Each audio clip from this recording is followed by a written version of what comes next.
next time. Are you haunted by a collection of unfinished projects?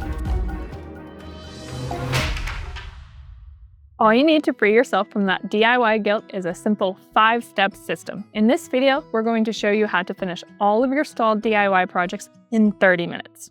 There is an emotional weight to seeing a half-painted wall or missing baseboards every day. It's not just unfinished, it's staring at you.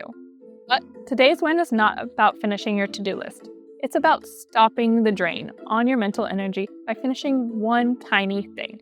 It's okay to have these unfinished projects. The project is not the problem. The guilt is the problem. So, step 1 is to book 30 minutes on your calendar. You're making an appointment with your home. And if it isn't blocked off, then it becomes a someday task. And someday is where projects go to die. So we're going to start small and pick 30 minutes to show you how impactful this can be. Now that we've protected the time, we need to pick the right project so that this stays a 30-minute win and doesn't spiral. If you have several half-finished projects, it's not because you're lazy. That is extremely common in DIY, but each of those projects is charging you a mental tax every time you walk by. Maybe you ordered the supplies but got distracted before they arrived. Maybe you finished the project but are left with a mess that needs to be cleaned up.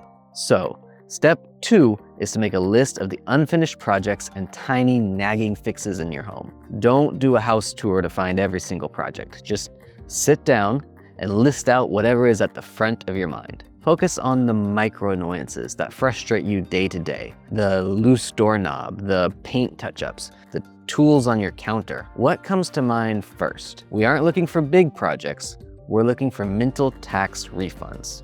Pick something that you look at every day. You aren't going to finish a bathroom remodel in 30 minutes. But if that remodel's pile of supplies is what haunts you, then it's time for it to go. Cleaning up that mess is still a win.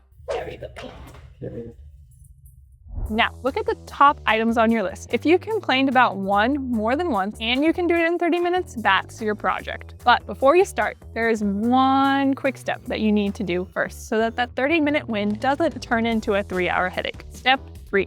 Take 5 minutes and gather your materials and put everything you need in one spot. If you're missing anything that requires a trip to the store, pick a different project. You can come back to this one later, but if you have everything you need to complete the project, then it is time to move on. And we do mean move on. Lists are great. We love a good list. Until the list becomes another thing haunting you. This is about getting your mental energy back. The key is to circle the one project you choose from your list, then put the list away. Rip it up if it makes you feel better. You don't need the whole list right now. You need one win. Let's get one thing off your brain today.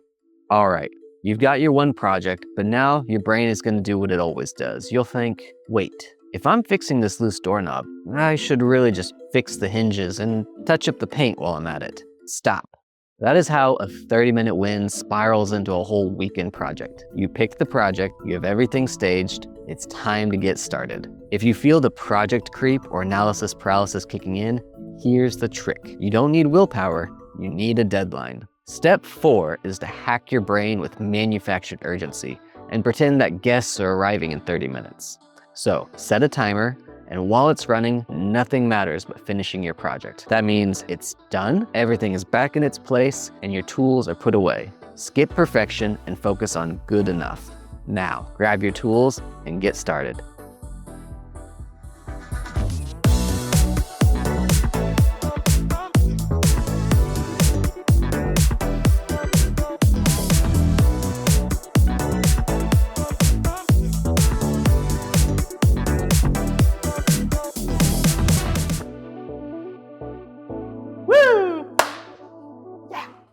I wasn't expecting you to jump on me.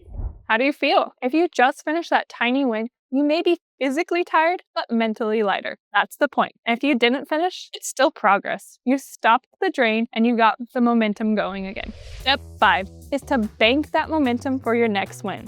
Don't let that feeling fade. Pick the next smallest, most annoying thing you noticed every day. If you have another 30 minutes, knock it out. If you don't, schedule the next 30-minute block on your calendar before you walk away. Don't rely on willpower. Lock it in. This is how we completed 100 projects in 5 years. We didn't do 9-hour marathons that led to burnout. We stacked small, repeatable wins until the house projects were finished. Even big projects can be broken down into small, 30-minute tasks that keep the momentum going. That is the heart of this system. This 5-step system is how you win today, but if you want to keep that momentum going, especially when projects get bigger, you need a few beginner rules that will save you from burnout, wasted money, and the why did I do it that way mistakes. So click that next video. It's the beginner cheat sheet we had wished we had had. The lessons that keep DIY fun, realistic, and actually finishable. We'll see you over there.